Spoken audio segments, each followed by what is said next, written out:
All right, welcome back to the channel. Tonight we're going to be talking about beyond coping with grief.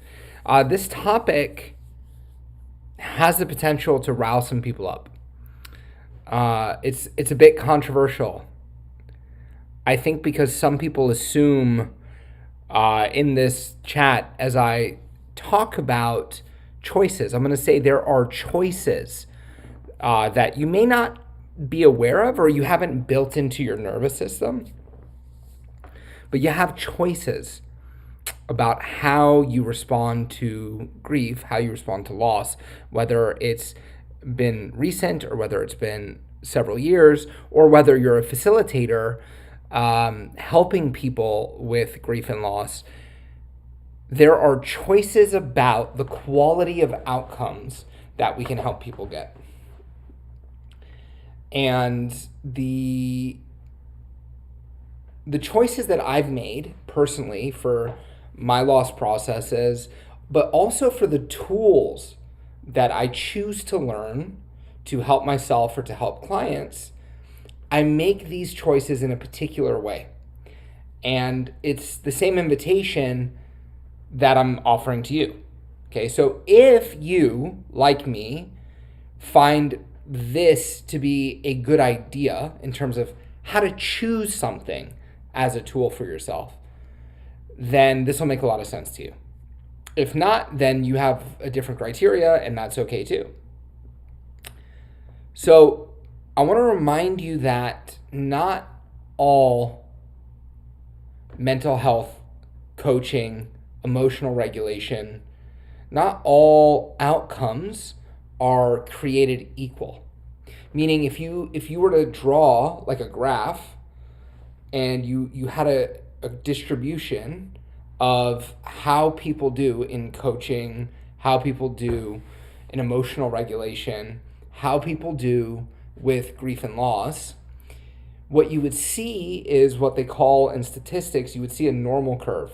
A normal curve is basically a universal phenomenon that in every population, whether it's basketball players or therapists or people who are grieving, in any population you see a normal curve, and the normal curve gives you the distribution of effects. So for example, what you would see in basketball, for example, when you look at that normal curve, is that powerful Erica Briones, hello, you would see that the majority of people fall into kind of the average area, right? So if you looked at the graph, the majority of people would be right here in the kind of the normal range. And then on the other side of that, you would have people who are not as skilled at basketball, or on the side over there, you'd have people who are much more skilled, and then you would have the ultra skilled, the 1 to 3% of people who are the Michael Jordans, the Kobe Bryants, the NBA players, right? So this is the distribution of how things go. And I came across a person, by the way, for those of you who don't know me, my name is Peter Schwartz. I do emotional regulation. I've worked at inpatient mental health as an ancillary therapist, and I'm the creator of the Resourceful Grief Journey. And when I was looking for tools to help people with grief, I came across this philosophy of how do you help people? And the idea behind the philosophy that attracted to me was this idea that let's study the people who get really good outcomes. And if we know for example, if you take somebody who had a phobia and they got over it, if we can study how that person got over it, then that'll teach us how to help other people with phobias. Even children know this. Children watch Michael Jordan, they watch Kobe Bryant, and then when they go play basketball the next day, you'll see Michael Jordan, for the record, sticks his tongue out when he plays basketball. So he'll shoot with his tongue out. And you'll see children mimicking that. You'll see them shooting a basket with the tongue out, or they'll practice his fadeaway. We intuitively know that we want to learn from people who get better outcomes. Like, we know that. And I found a man who had the same philosophy when it came to grief work, that rather than studying what was typically true in grief, he started to study people who had really intense losses, really intense traumatic losses, but got incredible outcomes. So what is an incredible outcome? Most of us, myself included, processing a loss can be traumatic. So when I lost my cousin Will initially, I can't remember the name of the class, but I was in the classroom, and my dad called me, and transparently, I was very happy to step out of class for a moment. So I step out of class, and my dad lets me know that my cousin Will had passed. And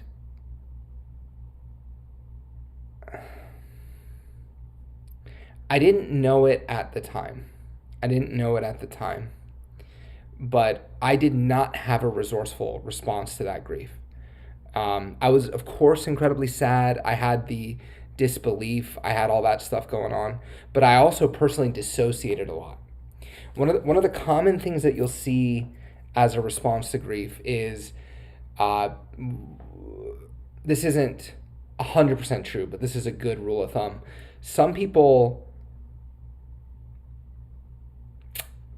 are overwhelmed by the emotions. They feel it so intensely. Other people dissociate from it. They just check out. They don't feel it. They go numb, right? That's what I did. And I didn't process that very well because I just numbed myself off from it. I accepted that this is how it has to be. This is just how it is. And I realized I had done that with the majority of losses in my life. When I lost my grandfather, when I lost my aunts, even with breakups, right? So when I lost my dog Bo. So I didn't have a resourceful way to be with my grief. And most people don't.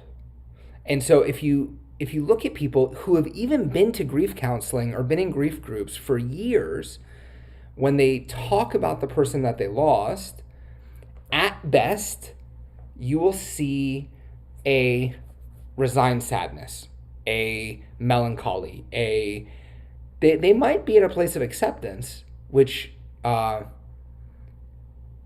we used to think that was the best we could do when it comes to grieving. There's a long story about that, but we're not going to go into it tonight. And this man that I came across, this therapist who was interested in what is a better outcome, he did survey after survey, interview after interview, looking at, okay, who has a better outcome? And what he found is some people, when they would talk about the person that they lost, would be filled with the emotions that came with that relationship, the emotions they valued of that relationship. And so they were connecting inside to the person that they had lost. Now, they were not in denial. They knew the person wasn't alive, but they had maintained their relationship to this person. And what he did is he then studied, well, how are they doing this on the inside? How do you, on the inside, maintain your connection to someone who we've lost on the outside?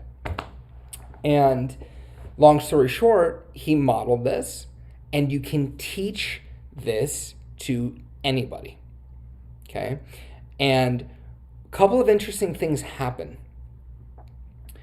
When you transform your relationship to someone you've lost to a felt internal presence and connection, the emotions that go with the grief typically reduce in surprising ways. Now, I will never say to you that this is better than having the person on the outside. Of course, we want our person on this plane, for sure. But we don't typically just lose people outside, we lose connection to them on the inside too. And by reclaiming that connection, much of the grief itself pales in comparison to the quality of the good feelings of the relationship as we maintain them. Simultaneously, this honors the person that we lost. It honors the relationship. It honors the love that we have for them in a much more, I would call it, sincere way than having to let people go, than having to move on. Our nervous systems do not want to let go. Our nervous systems do not want to move on. And when we reconnect with these people internally, we can bring them forward with us in a different way. And you've heard me say it before, there's really good neuroscience on this now that shows that people who, they call it continuing bonds in the research, people who have continuing bonds with the people that they've lost, they have much better outcomes long term. That's one thing. When you talk about what is a good outcome in grief, that's one piece of it. The second thing to consider is I'll call them secondary emotional responses to grief in the first place. What are the secondary emotional responses to grief? For some people, they're guilt. For some people, there's resentment, anger, fear, sometimes the shock. Some of us have intrusive thoughts about the loss experience, right? There are, at this point, evidence-based ways to reduce the intensity of unwanted emotions. And that could be guilt, it could be, shock, fear, anxiety, worry, insecurity, sadness. We know now how to, in the nervous system, reduce unwanted emotions. This is wired in. You have a wired in ability to do this. So that's number one. So another good outcome for someone who wants to process their loss is to learn how to reduce the intensity of difficult emotions, which does something for us, by the way. It allows us to actually feel and process them. Because the reason why people don't feel their emotions is because they're too much. And people also get stuck in unwanted emotional loops. So if we have the ability to reduce the emotions, the intensity of them, that doesn't mean suppress. It means now you're able to process it in a manageable way. When you can process it in a manageable way, you can stop looping. You don't have to repeat the patterns either. So this is a good outcome for us. We want to learn how to do this. The third thing is, what are the emotions that we want to experience? How do we want to be living our lives? And so when we enter into a loss process, it's kind of like a liminal space in a way. It's a space where we're in a desert, metaphorically speaking. There's a lot of uncertainty. Life as we know it has shifted. And when there's that kind of uncertainty, what we want to do is create a target for ourselves. We want a light. We want to aim our nervous system in a direction. And if we can decide on what are the states of consciousness that are important for me to embody as a person, then I can have a guiding light to move towards in that difficult space. So even in the middle of a tough process, again, we have evidence-based tools for people to not only reduce the intensity of challenging emotions, but to activate resourceful emotions, strength, confidence, peace, love, you name it. We want to activate that stuff. You you will be more resourceful in the process when, think of it this way, if in my grief, I'm accessing certain parts of my brain, if I can turn on other emotions, what I'm doing is I'm actually bringing in more of my brain. I'm just bringing more of my brain into the picture. And from that perspective, you could say you're smarter. You could literally say you're smarter. You're more whole. You're more whole. You will think clearer. You will come to better conclusions. You will make better beliefs, etc. Important stuff. Lastly, when we talk about a good outcome, we are challenged to rethink. We are challenged to rethink what it means to be us, what our future is, right? We have to rethink our lives and we have to rethink our identity. And there are tools to help you on that process. There are ways in which you can learn how to envision a future, how to strengthen your sense of self in a way that's deeply important and good for you to do. So when we talk about a good outcome, when you look at the people who get the best possible results from their grieving process, one, they internalize that relationship. Two, they have a really solid emotional regulation toolkit. Three, they are intentional about designing their future and who they're becoming. And you have to understand, like, if I'm starting here and I'm grieving and this is a good outcome, that we need tools, we need something to fill in the gap between A and B. So this goes so much further than what most people even know is possible in grief work. Most therapists and most coaches, we get a lot of people who want to learn these tools to help them with their clients because they know, they've seen how challenged clients can be in response to a difficult loss. So if you want tools, if you want the tools to create a good outcome, then click the link in the description, come to the workshop, and we're going to introduce one of the tools. We're going to introduce the core tool, and that's really the most important place to start, is learning that first process so that you can establish that felt connection and ongoing presence internally with the person you lost. That's the core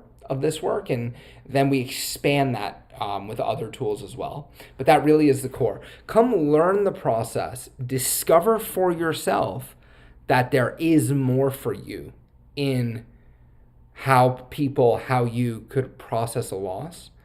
And I know that will be such an eye-opener that you'll want to learn more tools. So I'd be honored, I'd be privileged to share these tools with you, and I look forward to sharing them.